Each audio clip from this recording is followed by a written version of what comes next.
Welcome back to Fox 5 Amplified. Evan Leak is our guest today, and we're talking about a story that Evan recently did that got a lot of people talking on our social media, a lot of people talking here in the newsroom, because the staple Las Vegas buffet seems to be kind of fading off into the sunset. There are a few left, but specifically on the Strip, not many of them left. Not many of these large hotels have their buffets still around. And the latest to say sayonara was MGM.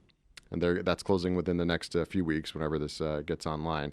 And, you know, that was another one of the big ones. Well, the latest domino, certainly there, MGM announcing that they were going to close their buffet at the end of May.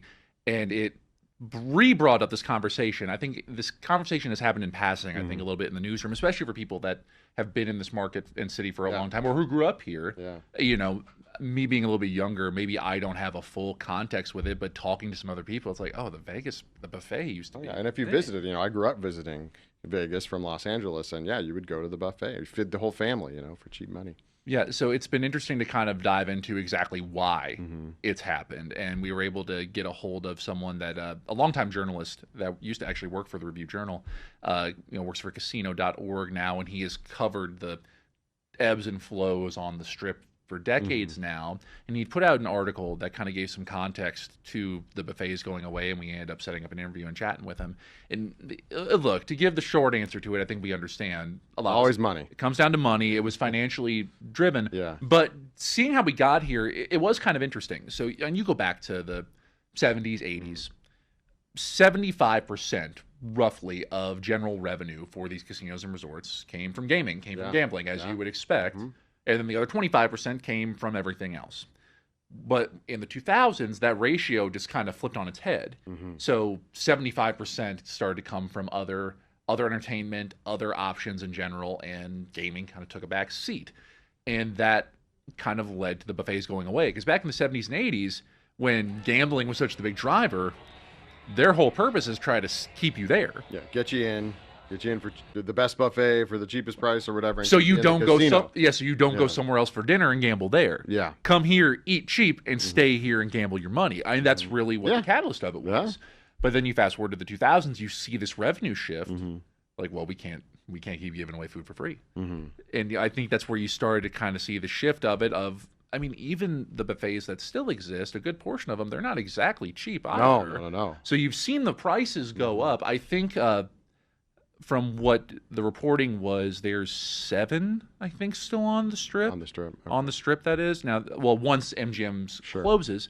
And looking at a couple of those, I mean, you still got to pay a decent amount. $100. Well, right. I know, like, obviously, you have the Wynn one as well, which I've heard is really good, but obviously, you got to pay a little bit more for. So you saw the transition of some more of these high-end dining options, whether it was the buffets getting more expensive, or obviously we know there are a lot of high-end restaurants that have occupied the Strip now.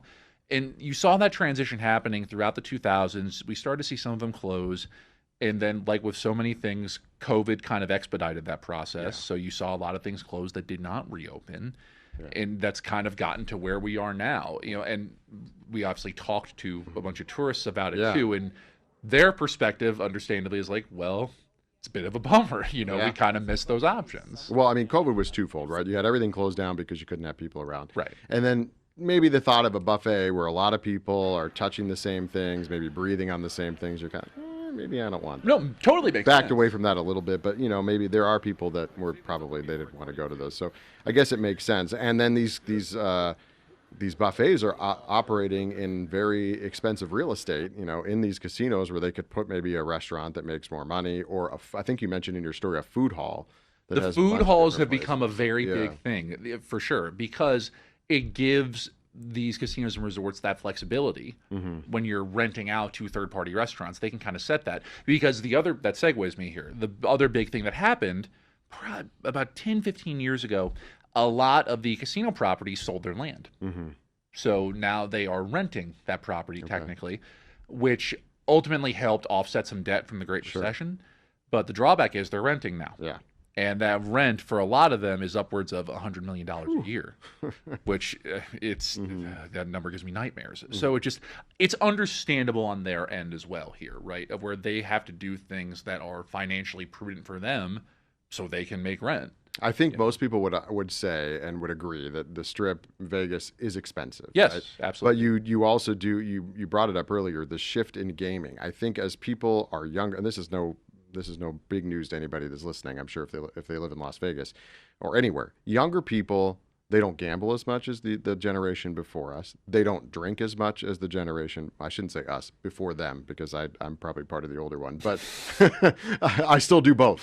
Maybe not excessively, Right. but both. Right. But people don't drink or gamble. So that's where all your profit was, right? Even Right. in alcohol. Mm-hmm. And so now you got to, and that's why you've got these resort fees and you've got, high rates for everything else. And it just seems to be just kind of just another example of how Vegas has changed. And then when you talk to tourists or people that have been around a long time, they wanted to go back to the old Vegas, but would the old Vegas survive?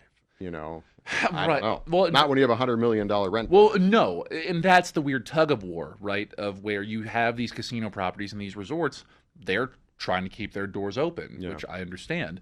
But then you hear from a family from Louisville, Kentucky, that has been here, a handful of times, and they miss the buffet at the Aria. They have memories there, and they feel like Vegas is getting to a point of where financially a Midwest Yeah. middle class family like them is kind of getting pushed out. You go to Paris for the same amount of Yeah. money, realistically. Well, right. We talked to Yeah. one couple that first time visiting Vegas, and they had said, pretty much everything food wise seemed pretty expensive. But where, when we're able to find a cheap room for like $60 for a night, but You're then like, yes. but then breakfast is $40, and it's Yeah. like, well, how does that work? Or the water's $19 Yeah, well, in your hotel right, room. exactly. And, Yeah. and look, I think that you come to Vegas expecting a little Sure. bit of a higher price I tag. did before I moved here. Yeah. You know you're going to spend some money for the weekend. But the buffet, from what I've been understanding, that used to be the thing Yeah. that was the constant back in the day of where,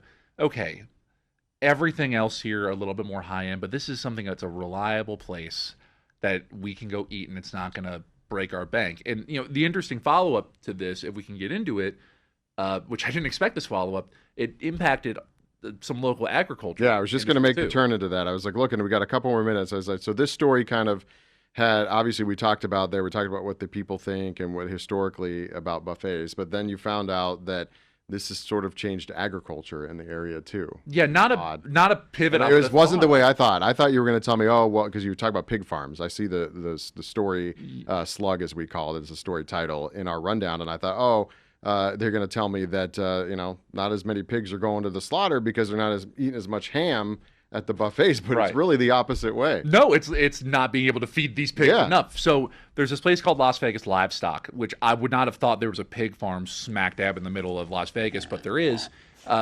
Seventh generation farmer runs it currently. They've got 5,000 pigs roughly here, and they are fed solely off food scraps. So more of like the sustainable feeding and farming rather than using conventional animal feed. Tends to be healthier for the animals, helps fight off foodborne illnesses and diseases in livestock. And before COVID, their main or really their only source of them going to get the food scraps was the casinos. And the buffets played a big role in that, right?